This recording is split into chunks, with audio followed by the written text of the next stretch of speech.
Saat ini saya akan membawakan dongeng karya guru pendamping saya, Ibu Baidil Kutsia, yang berjudul Alif si Anak Pantai.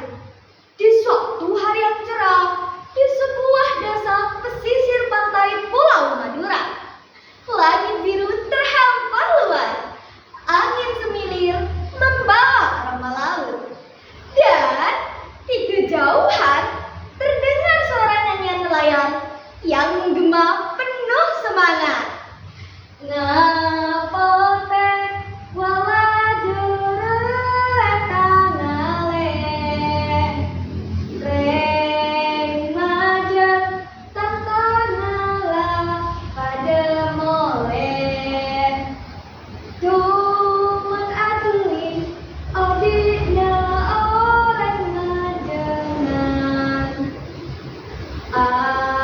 kental ombak sapa angin calanjengan. Suatu ketika, sebuah keluarga nelayan nampak sedang sibuk. Mereka sedang bersiap-siap pergi melaut untuk mencari ikan. Tapi di sudut rumah kayu yang sederhana, Alif, anak sematawayang keluarga ini, baru terjaga dari tidurnya. Alif tak pernah mau bangun pagi dan membantu siapapun. Kerjanya hanya makan, tidur, nonton TV sampai larut malam, sehingga selalu bangun kesiangan. Tak heran orang-orang di sekitarnya menyebutnya dengan Alif si pemalas. Hari ini seperti biasa, dia baru bangun ketika matahari sudah mulai tinggi. Nak, nanti ayah akan pergi melaut. Tolong bantu ibumu menyeberang tempat ikan, ujar ayah Alif. Oh, hari ini aku mau pergi bermain saja ya. Ibu bisa mengerjakannya sendiri kan? Jawab Alif cuek seraya bergegas pergi keluar rumah untuk pergi bermain layang-layang di pinggir pantai. Siang itu, seluruh keluarga nelayan pergi bekerja keras, kecuali si Alif tentunya. Alif asyik bermain, tak ingat waktu. Hingga menjelang malam, tiba-tiba hujan turun dengan derasnya. Awan hitam dan badai menyeramkan mewarnai malam itu. Petir seakan bersahutan menyuap lagi. Alif pun bergegas pulang. Namun, ia mendapati rumahnya dalam keadaan gelap dan sepi. Ia mencari kedua orang tuanya di seluruh sudut rumahnya. Namun, nihil. Ia berlari menuju halaman rumah. Sia-sia, orang tuanya tak ada di sana. Ayah, ibu. Dia khawatir dan mulai menangis. Pikirannya berkecamuk diliputi rasa bersalah. Untuk pertama kali dalam hidupnya, ia menyadari arti kedua orang tua baginya. Di kejauhan, Alif melihat nyala obor. Sayup-sayup terdengar keributan di sana. Dengan sekuat tenaga dan jantung yang berdegup kencang, Alif berlari menuju keramaian. Ketika sampai di sana, ia melihat ibunya sedang menangis. Alif, kapal ayahmu karam dihantam badai, seru salah satu tetangganya. Alif memeluk ibunya, mereka menangis. Ayah, pulanglah dengan selamat, bisik Alif dalam hati sambil merapal doa yang dia bisa. Tiba-tiba terlihat dari kejauhan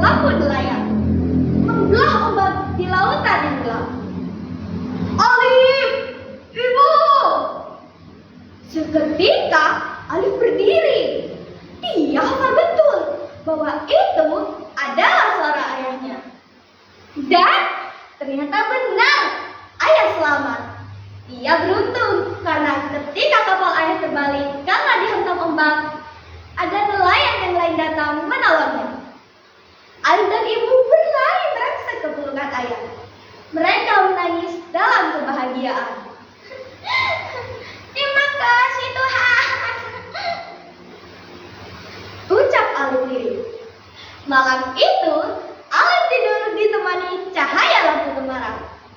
Ia terlelap dalam kelegaan dan niat baru dalam hatinya.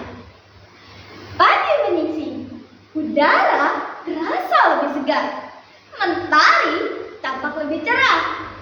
Alif bangun dengan semangat baru yang belum pernah ia rasakan sebelumnya.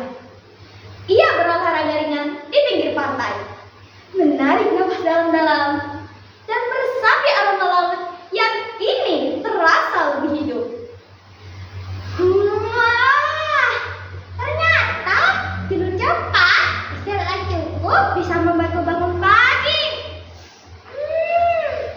Menghirup udara pagi sambil berolahraga sangat menyegarkan. Mulai sekarang, aku akan tidur cepat dan bangun pagi setiap hari. Gumamnya. Alif, nanti ayahmu akan pergi melaut lagi, nak. Apakah kamu mau membantu ibu mempersiapkan perlengkapan ayahmu ke laut? Tanya ibu Alif. Tahu tidak, teman-teman? Apa jawaban Alif kali ini? Tentu saja, Bu. Aku akan ikut membantumu, sahutnya dengan penuh semangat. Sore itu, langit perlahan mulai beranjak gelap. Angin berembus kencang menyapu wajah para nelayan yang sedang berjuang di tengah lautan. Keringat bercucuran. Tangan-tangan kekar mereka menggenggam erat tali jaring. Saat perahu nelayan datang, sorak-sorai terdengar. Jaring-jaring penuh ikan menandakan hasil tangkapan yang melimpah. Semua orang berupaya sekuat tenaga untuk menarik tali jaring itu bersama-sama. Namun, mereka masih kesulitan. Ayo, 1, 2, 3, tarik! Seru salah seorang nelayan dengan suara serak. Namun, jaring itu terlalu berat. Ikan-ikan besar melompat-lompat, membuat jaring itu semakin sulit diangkat. Alif berada di pinggir kapal, melihat betapa kerasnya usaha mereka. Dadanya berdegup kencang melihat perjuangan itu. Matanya berkaca-kaca, menyadari bahwa betapa selama ini ia tak pernah membantu orang-orang di sekitarnya. Biar aku bantu! Serunya lantang. Dia melompat ke jaring, bergabung dengan para lelaki tangguh dengan sorot matanya yang penuh tekad. Nah, teman-teman, dengan nafas terengah-engah, Alif kembali menarik jaring itu bersama mereka. Ayo, tarik Alif! Tarik lebih kuat! Seru ayah Alif menyemangatinya. Alif mengerahkan seluruh tenaganya. Kaki-kakinya membentar. Tapi dia tidak mudah menyerah. Sedikit demi sedikit, jaring itu mulai terangkat. Beban berat itu kini terasa lebih ringan. Seiring dengan suara tawa dan sorak-sorai para nelayan, yang akhirnya berhasil menarik jaring penuh ikan tersebut turun dari perahu. Ayah, ternyata dengan bergotong royong dan pantang menyerah, pekerjaan menjadi lebih ringan ya, ujar Alif pada ayahnya. Baguslah kalau kamu sekarang sudah paham makna dari Abhental Ombe Asapoan. Itulah filosofi dari nenek moyang kita, yang artinya adalah kita harus giat berusaha dan tidak mudah menyerah. Mereka pun bersama-sama menarik jaring penuh ikan tersebut pulang.